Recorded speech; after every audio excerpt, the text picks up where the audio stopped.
Welcome to Arthos, where ancient wisdom meets modern understanding. Episode 6, The Face of the Enemy.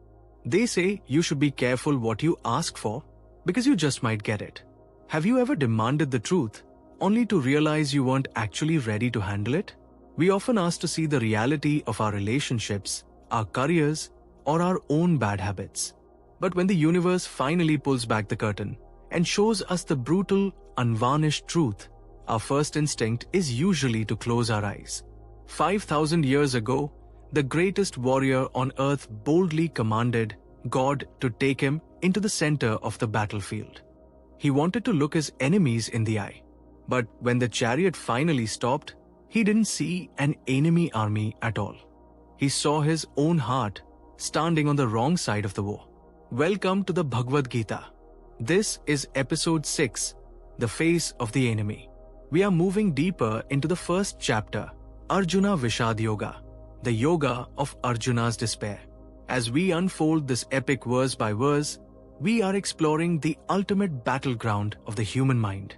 Today, we witness what happens when God gives you exactly what you ask for, and it absolutely breaks you.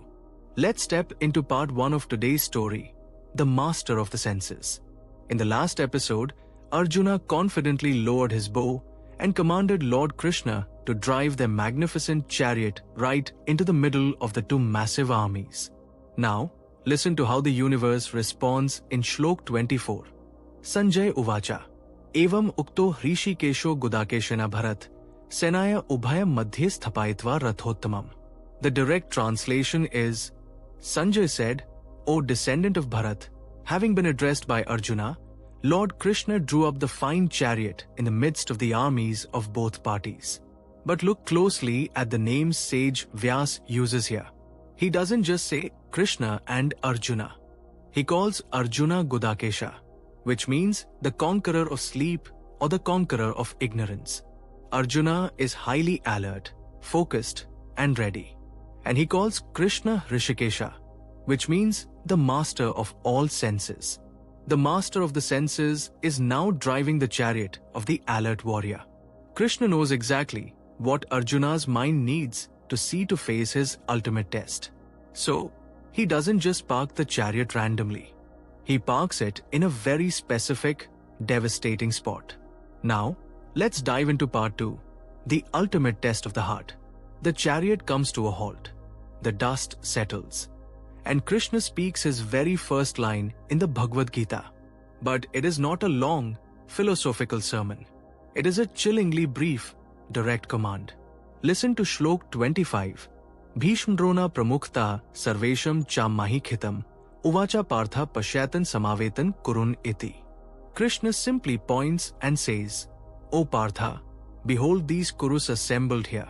Krishna parked the chariot directly in front of Bhishma and Dronacharya, the two men Arjuna loves and respects more than anyone else in the world. And as Arjuna looks out, the reality of the war violently crashes into him.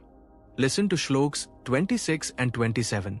Tatra pashyat sthitan partha pitrin atpitmen, acharya matulan bhratrin putra potran sakim statha, shwashuran suharidash chaiva senaya ubhaya API.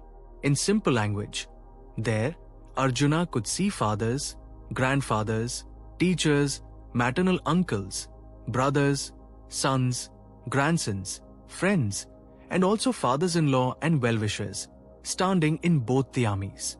This brings us to part 3, the psychology of attachment. Why did Krishna do this? Arjuna was ready to fight. If Krishna had parked the chariot in front of the evil Duryodhan or his wicked brother Dushasna, Arjuna's blood would have boiled. He would have raised his bow, fired his arrows, and the war would have ended quickly. But Krishna is the master of the mind. He knows that the real war is not against the people we hate. The real war, the hardest battle a human being will ever fight, is against our own attachments. By parking in front of his beloved grandfather Bhishma and his revered teacher Drona, Krishna forces Arjuna to realize a terrifying truth. Sometimes, the people you love the most, the systems that raised you, and the mentors who shaped you stand on the side of adharma. They stand on the side of wrong. And to do the right thing, you have to be willing to strike down your own comfort zone. Krishna didn't park there to make Arjuna weak. He parked there to show Arjuna where his true weakness lived. And finally, we arrive at part 4, the mirror of compassion. We face this exact same chariot ride in our modern lives. It is easy to walk away from a toxic boss you hate or cut ties with a stranger who wrongs you. But what happens when the toxicity is coming from your own family?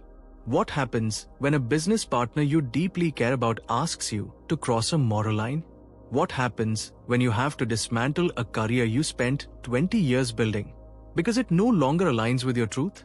When we look across our own battlefield and see our friends, our mentors, and our comfort zones standing in the way of our growth, we freeze. Just like Arjuna, our bold confidence evaporates, replaced by overwhelming, agonizing attachment. And that is exactly what happens to the greatest archer in the world. Seeing his family lined up for slaughter, a dark, suffocating wave of grief swallows Arjuna whole. In the next episode, we will hear his voice again. But it will no longer be the voice of a confident warrior. We are about to witness the complete, terrifying physical and mental breakdown of a hero. See you in episode 7.